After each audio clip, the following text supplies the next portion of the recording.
Life's a funny thing. Over my short 5-year period of avidly watching anime, I've consumed a large amount.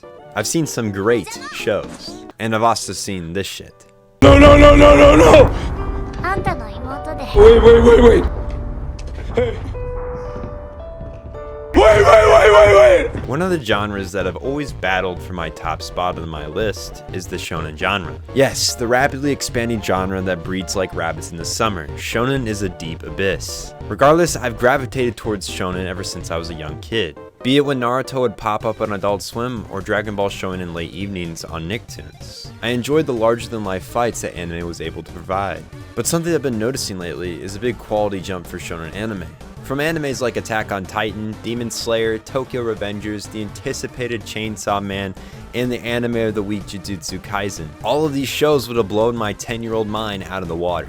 Now when I first sat down and watched Jujutsu Kaisen, I wasn't expecting much.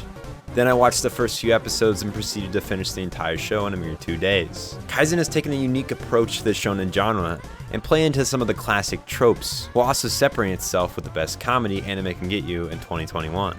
Oh, and I guess there's some cool fight scenes. That can help the rating. Now the first point I want to focus on is the overall approach that the team has taken with the show. The tone for Jujutsu Kaisen is set in the first episode. You have Itachi having a shot put match with an overeager Olympic level coach, and the outcome is something I don't believe anyone expected. Yeah, I don't think it's ever explained why he has super strength and super speed.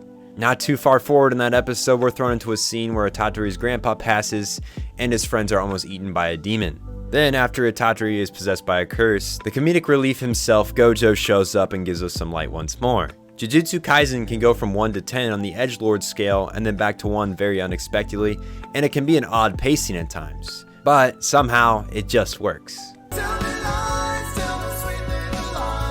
They're able to make this epic battle between Hanami epic as hell and also super comedic thanks to the chemistry of the two showcased characters. The show isn't afraid to explore the super dark tone that they set, and one example of this is the possibility of death that is quite literally around every other corner in this anime. Scenes like the cursed child fight, Kento's sewer fight, and the schoolyard fight showcase this extremely well. Like I said, the tone shifts are constant.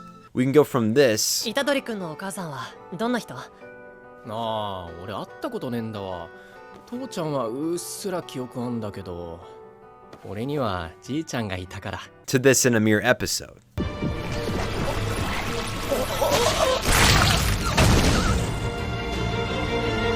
These shifts in tone, while rather unexpected at times, are really well executed and can act as a break from what is a really dark story when you stop and think about it. Its ability to balance these comedic elements with a dark tone without one overpowering the other really makes for some great pacing.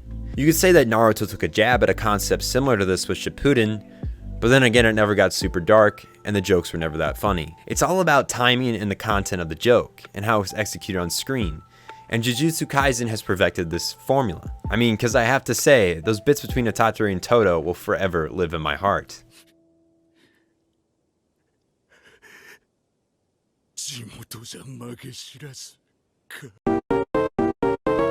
It's no secret that Jujutsu Kaisen has some resemblance to Naruto. I mean, just look up the meme, it's everywhere. There's an MC with a beast living inside him, an edgy side character with black hair, a white-haired sensei, and a third teammate who happens to be a girl. While these do happen to be similarities, there are also differences. Sukuna will actually murder everyone. Megumi is somewhat caring of other people besides himself. Gojo is slightly off his rocker. Slightly. And lastly, Kugisaki is actually useful. My point in highlighting these differences is that the two shows are dramatically different than each other, besides the initial structure of the main team. The plot differs quite significantly from Naruto, with Itachi's end goal being to collect all of Sukuna's fingers in hopes to consume them all and be killed, which in turn will rid the world of Sukuna for good. It's a little bit different than dreaming to become the Hokage. Now this plot that I just talked about has a pretty simple goal, but the show doesn't stop there with it. Each character in the show has their own individual goals. For characters like Kugisaki and Megumi, we don't really know exactly what they are yet. That's if you didn't read the manga. But we know that Gojo wants to rid the Academy of the Ignorant Elders, so these side goals like this, we're really curious to see how they play out. There's a whole roster of characters that I've yet to mention yet, like Todo, Panda, Toge, the list goes on. There's so much variety in the sorcerer dynamic, and the show does well to use this to support the plot's uniqueness. I find that the anime's best when you have a straight road and then you add all these exciting things to look at on the way. It's hard to get confused, but easy to get entertained. One last element I think I need to point out about the plot is the curses. The curses, unlike most villains in anime, have no redeeming qualities. You'll never find yourself saying, man, I feel bad for this dude. No, fuck those guys. All curses do is harm and kill humanity. Adding them to the very small category of antagonists you can't find yourself sympathizing for. Usually, I'd say villains are better when you can understand partially why they are the way they are, but I feel this is exactly how cursed spirits should be. After all, they are literally manifested negative emotions, so why should they have any redeeming qualities that make you sympathetic for them? So good job, Akuma. You made some pure evil demons. I always say that animation is key to being a great anime, and that is ever prevalent in Jujutsu Kaisen. Kaisen is a marvel of animation to me. The fight scenes are so meticulously created that every single frame is alive and fluid.